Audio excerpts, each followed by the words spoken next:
Allah, Allah, Allah, Masya Allah. Bacaannya bagus, suaranya indah pula. Tuh, lihat ada perempuan mu'alaf namanya Jennifer Grut. Jennifer Grut ini patut kita apresiasi.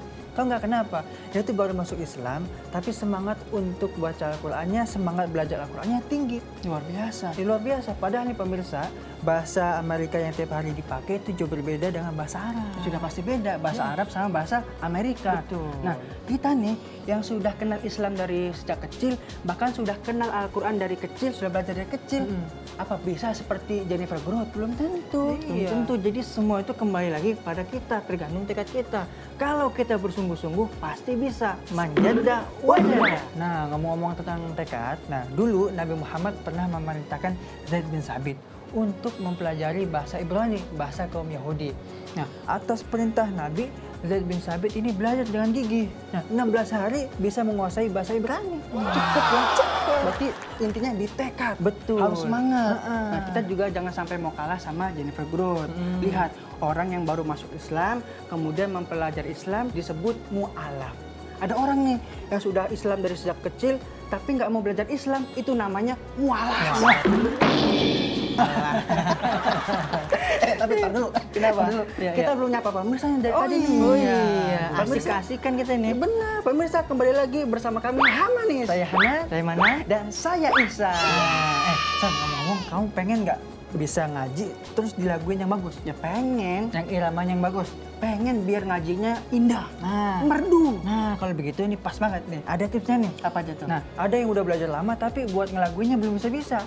iya ya. Nah, intinya begini. Pertama, pelajari dulu tajwidnya. Tajwid, Nah, makhrajnya. makhraj, Nah, panjang pendeknya. pendek-pendeknya. Iya, terus perbanyak referensi bacaan dan irama yang bagus dari syekh-syekh ataupun imam yang nadanya bagus. Siapa aja tuh? Nah, contohnya nih, Ya. Syekh Abdul Rahman As-Sudais, Ah, Syekh misalnya Rosyid, ya, Syekh Sa'ad Al-Ghumidi, ya. Syekh Al-Junaid. Qul ya ayyuhal kafirun. Tuh, kamu mau bisa, dengerin baik-baik tuh, panjang pendeknya. Berartiin. Perhatiin, terus liukannya juga diperhatiin. Jadi insya Allah itu nadanya bisa dipakai di surat yang lain. Jadi kita baca surat lain, itu nadanya bakal ke bawah. Bisa. Contohnya nih. dia apa contohnya? Tabbat yada abi lahabi wa tab. Sama nggak? Iya, bagus. Bagus. Gak sia-sia samain aku didik kamu berdua ya. Tingkatkan terus biar lebih bagus. Kapan kamu ngajarin? Yang ada kamu tuh suka ngerecokin kalau aku sama Mani lagi latihan. Nah, Nih ini pemirsa pemirsa nih. bukannya ngaku-ngaku aja nih. Oh ya pemirsa, nggak kerasa kita sudah di pertengahan Ramadan nih. Sebentar lagi 17 Ramadan. Dan di tanah air kita biasanya suka memperingati namanya Nuzulul Quran. Tapi bukannya Al-Quran itu diturunkan di malam Lailatul Qadar ya? Nah, betul kan di dalam Al-Quran disebutkan Inna anzalnahu fi Lailatul Qadar. Nah, Di 10 malam terakhir berarti. iya, Lailatul Qadar kan itu letaknya di malam-malam ganjil. Di 10 terakhir Ramadan. Malam 21, 23, 25, 27, 29. Ya. Tapi kenapa tuh? Peringatan Nuzul Quran Malam 17 Ramadan. iya pada tanggal 17 Ramadan. Iya, Nah, iya. biar lebih jelasnya kita lihat tayangan yang berikut ini.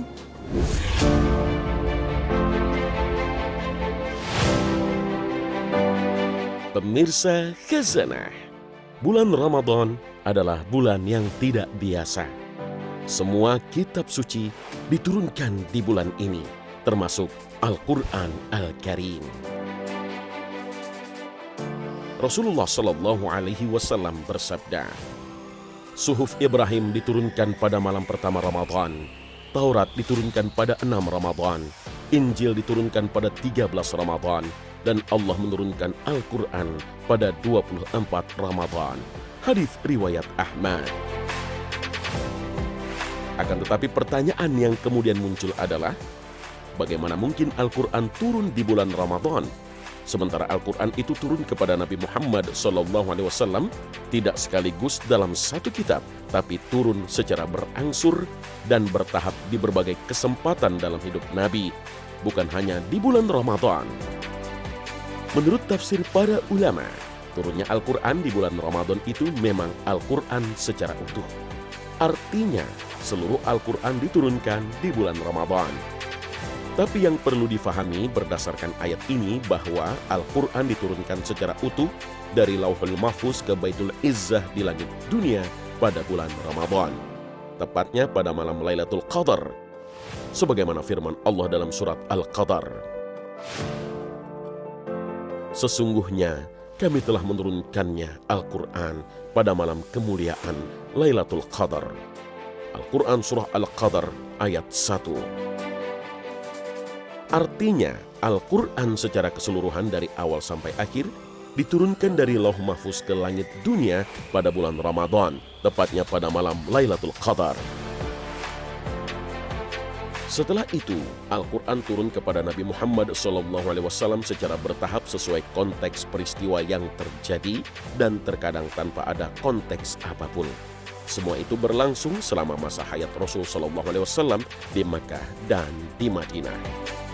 Allah Subhanahu wa Ta'ala berfirman, "Dan Al-Quran itu telah kami turunkan dengan berangsur-angsur, agar kamu membacakannya perlahan-lahan kepada manusia, dan kami menurunkannya bagian demi bagian."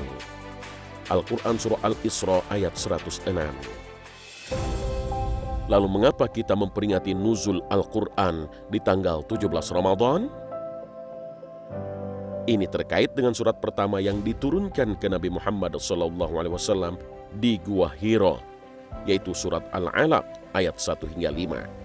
Ini terjadi menurut salah satu pendapat pada tanggal 17 Ramadan. Namun yang paling penting bukan masalah kapan sebenarnya Al-Quran itu turun, tapi bagaimanakah cara kita menyikapi turunnya Al-Quran. Contoh terbaik yang pernah dilakukan oleh Rasulullah selama hidupnya adalah sebagaimana sabda Nabi SAW.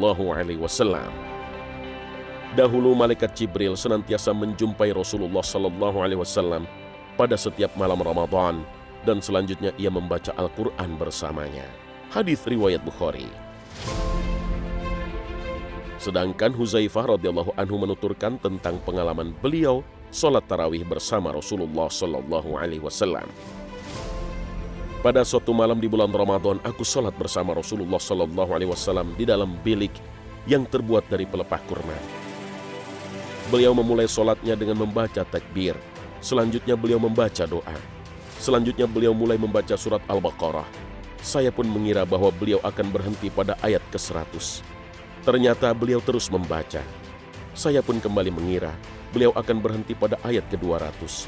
Ternyata beliau terus membaca hingga akhir Al-Baqarah, dan terus menyambungnya dengan surat Ali Imran hingga akhir. Kemudian beliau menyambungnya lagi dengan surat An-Nisa hingga akhir surat. Setiap kali beliau melewati ayat yang mengandung hal-hal yang menakutkan, beliau berhenti sejenak untuk berdoa memohon perlindungan. Sejak usai dari sholat Isya pada awal malam hingga akhir malam, di saat Bilal memberitahu beliau bahwa waktu sholat subuh telah tiba, beliau hanya sholat 4 rakaat. Hadis riwayat Ahmad dan Al-Hakim. Inilah yang dilakukan oleh Rasulullah selama bulan Ramadan, memperbanyak membaca Al-Quran, bahkan dalam sholat-sholatnya. Wallahu a'lam.